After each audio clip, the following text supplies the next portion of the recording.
Today, I'm going to talk about something that is very dear to my heart, that of how important process understanding is in change management. Business processes are the beating heart of an organization and form the basis of who does what, when, where, how, and why. They are key to the successful operation of your business. But isn't there always a but?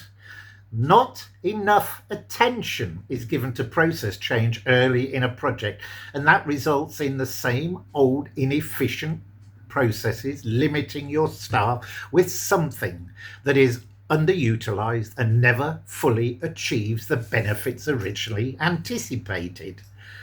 If you do not make process change a core part of your strategy from the onset, you risk not fully achieving the return on investment, and you will likely incur unnecessary customization, higher implementation costs, and longer timeline to go live. Any change will rarely be a perfect fit for all of your existing business processes. So how you decide to solve the gap may determine whether or not you achieve the value you envisaged for your new solution, system, whatever. As you consider whether to change a particular process, it's important to keep these considerations in mind. All right? First of all, very few processes are completely self-contained, which means that it's important to understand changes to a process will likely cause issues to related processes. A bad process that is fully automated is simply a more efficient bad process.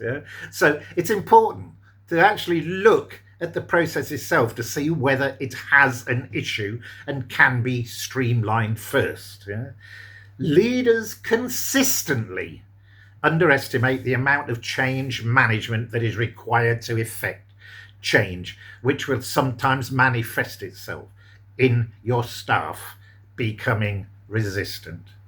There are 4 key areas to consider in relation to process change.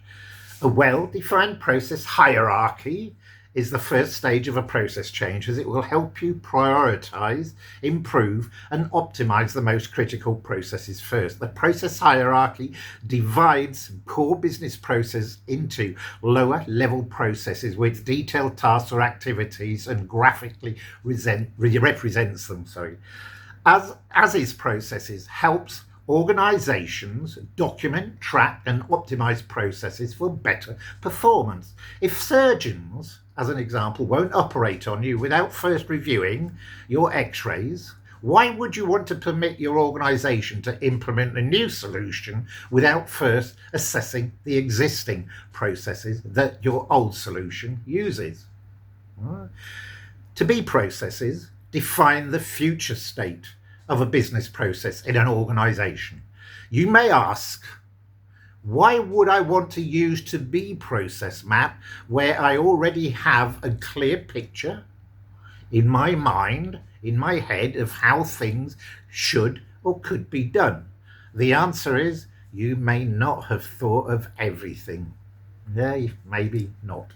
And fourth, gap analysis compares current as-is processes with a desired to be process. And it's used to determine gaps between the two, as-is and to be, that need correcting.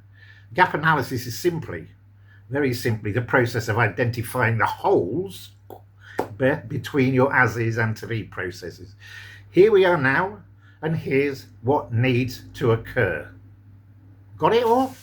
Quite simple, really. So, just to summarize, business processes are vital I say vital, critical, whatever word you want to use, in change management, as they provide the structured framework and repeatable steps necessary to implement changes effectively, minimize disruption, and achieve desired organizational goals. By integrating process management with change initiatives, organizations can align their stakeholders, communicate more clearly, reduce employee stress, and maintain momentum, ensuring that the changes are adopted successfully and continue with long-term growth and efficiency. Do you agree? Do I care? No, I do actually. I do. I agree, because I was brought up with process work. So that's my view. So thanks for listening again. See you soon.